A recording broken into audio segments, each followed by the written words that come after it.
Chers compatriotes, nous regardons tous et nous assistons tous avec beaucoup de tristesse ce qui se passe actuellement dans notre pays.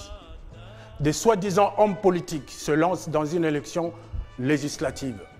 Les gens ont oublié que l'essentiel de ce qui se passe dans notre pays se trouve dans la Constitution congolaise de 2015, le 6 novembre 2015. Dans le livre « Osons la République », j'en ai fait un résumé à la page 185. Vous verrez le schéma constitutionnel. Le schéma constitutionnel, mes chers compatriotes, vous sert à voir comment est-ce que la Constitution gère les pouvoirs. Et je vous l'ai présenté ici. Vous allez voir que dans ce schéma, vous avez trois couleurs. Vous avez le bleu, qui représente le pouvoir législatif. Vous avez le jaune, qui représente le pouvoir exécutif. Et vous avez les cases vertes qui sont là, représentent le pouvoir judiciaire, notre justice. Normalement, dans une république bien constituée ou bien en démocratie, le pouvoir commence par ce que j'ai représenté tout en bas, en grisé, le peuple. C'est le peuple qui détient le pouvoir. Ce n'est pas le chef de l'État qui le détient au départ. C'est le peuple, comme vous voyez, qui détient le pouvoir. Et par son suffrage universel, il doit élire d'abord ses représentants. Parce que les représentants du peuple, c'est eux qui vont tenir le pouvoir face aux autres institutions. C'est-à-dire que le pouvoir exécutif, avant de faire quelque chose, doit normalement demander l'aval du Parlement, donc des représentants du peuple. C'est ce qu'on appelle la démocratie.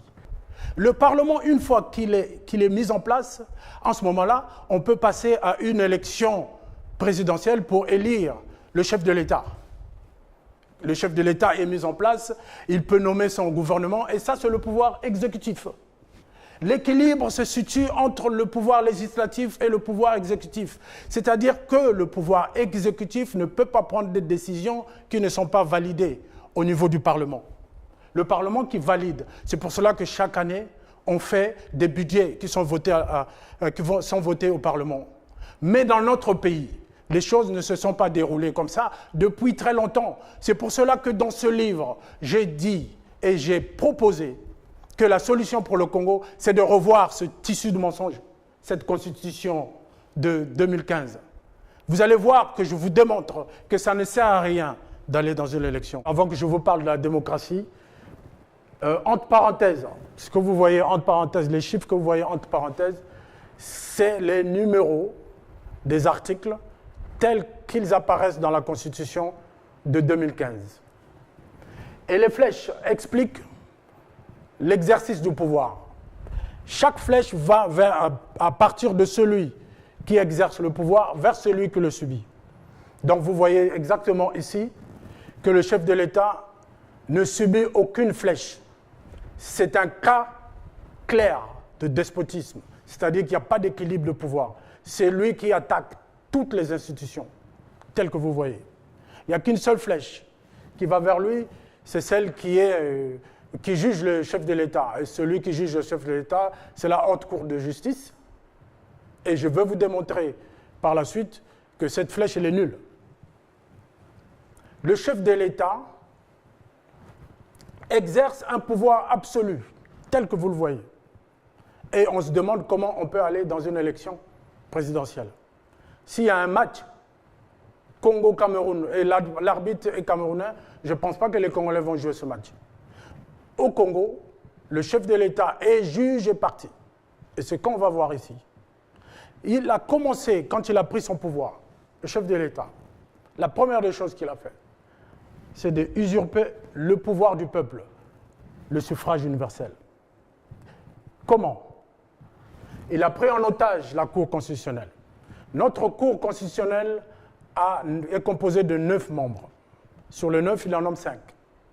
Ce qui lui donne le pouvoir et le droit de nommer le président de cette Cour constitutionnelle.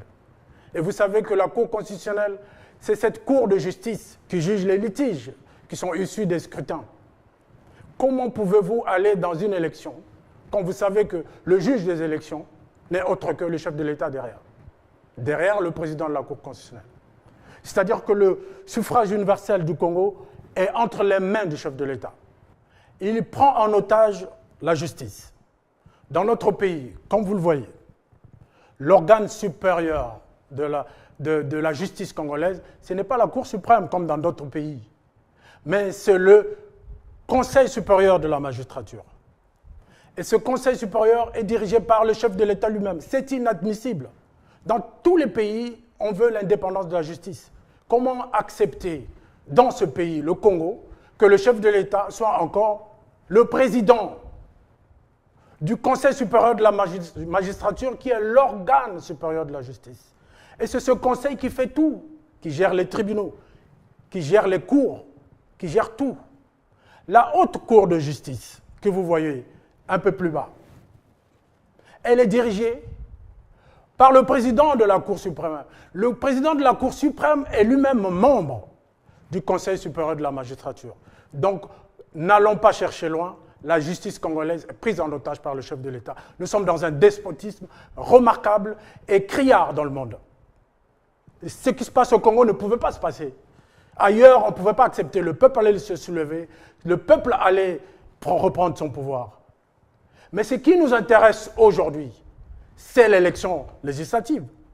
Je veux dire aux candidats, vous serez députés, mais vous savez que vous serez des députés sans pouvoir. Parce que au niveau du pouvoir, au niveau de la gestion du pouvoir législatif, les députés, le Parlement, c'est lui qui vote les lois. Mais ce chef de l'État, par le schéma que vous voyez là, il peut aussi voter les lois. Le chef de l'État influence le Parlement parce que c'est lui qui fait l'ordre du jour au Parlement, celui qui convoque le Parlement, celui qui établit l'ordre du jour. Vous savez, celui qui établit votre ordre du jour, il vous commande. Le chef de l'État s'arroge encore le droit de promulguer la loi et sans contrainte. C'est-à-dire qu'une loi qui est votée au Parlement, elle peut ou ne pas être promulguée. Le chef de l'État n'a aucune contrainte pour la promulguer. Cette loi, elle peut être votée. Mais tant qu'elle n'est pas promulguée, vous n'aurez pas cette loi. Donc, tel que nous voyons le système du régime de Brazzaville, vous les candidats qui voulez être les députés, vous n'avez rien à gagner là-dedans. Alors, on se pose la question, pourquoi les gens vont quand même à une élection législative où ils savent que quand ils sont députés, ils n'ont aucun pouvoir. Où ils savent eux-mêmes que par le suffrage universel qui est usurpé, que celui qui est élu, en fait, c'est celui que le chef de l'État a désigné. Parce que la Cour constitutionnelle va venir avec une liste déjà établie. Voilà comment ça se passe. Et comment allez-vous vous plaindre en cas de litige? Si vous vous battez contre un candidat du régime, eh bien, mes chers amis, vous ne pouvez pas gagner. Cette élection législative, elle est déjà jouée d'avance. Parce que les listes des députés sont connues. Et certains députés même, pour les sélectionner.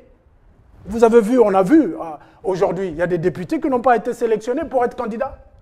Mais ils n'ont même pas le droit de se plaindre. Ils n'ont même pas le droit de consulter la justice. Parce que la justice est prise en otage. Ce qui se passe dans notre pays, c'est ça ce qui est grave. Chers compatriotes, par rapport à ce qu'on vient de voir, je ne vois pas des raisons pour un Congolais d'être même candidat et même électeur. Parce qu'en 2016, après 2016, le peuple congolais a dit on doit aller à l'élection présidentielle avec le dictateur parce qu'on peut le battre. Mais aujourd'hui, tous les candidats, la majorité des candidats qui ont été en compétition avec ce chef se retrouvent en prison. La justice congolaise est entre les mains de ce chef de l'État. La Cour constitutionnelle est entre ses mains. Où le peuple, où allons-nous nous plaindre? Il n'y a pas d'issue. Ce chef de l'État a été usurpateur du pouvoir depuis 1997, vous le savez. Toutes les élections sont truquées. Aujourd'hui, on vient de voir comment est-ce que, constitutionnellement, il a mis en place un système qui est le despotisme. Au Congo, on parle de la rupture, on parle de la République. Le Congo n'est pas une république. Parce que dans une république, les pouvoirs sont séparés. Au Congo, on vient de voir, les pouvoirs ne sont pas séparés. J'aurais même voulu vous demander d'aller à cette élection pour les électeurs, pour le peuple, et aller mettre un bulletin blanc pour qu'il ne soit pas comptabilisé, pour que vous puissiez montrer votre refus. Mais le bulletin blanc, il est dans les urnes, il va disparaître après les urnes, parce que les urnes sont gérées en Pilat. L'élection est gérée en Pilat. Les députés sont nommés, ils ne sont pas élus. Je vous demande, peuple congolais, de rester chez vous. Vous y gagnerez en temps et en paix que d'aller perdre du temps dans les bureaux de vote. Je vous le demande solennellement de ne pas aller voter. On va filmer les rues de Brazzaville, les rues du Congo, pour voir que le peuple ne s'est pas déplacé. C'est la seule preuve que vous avez pour montrer au monde entier que vous êtes contre ce régime. Je vous remercie.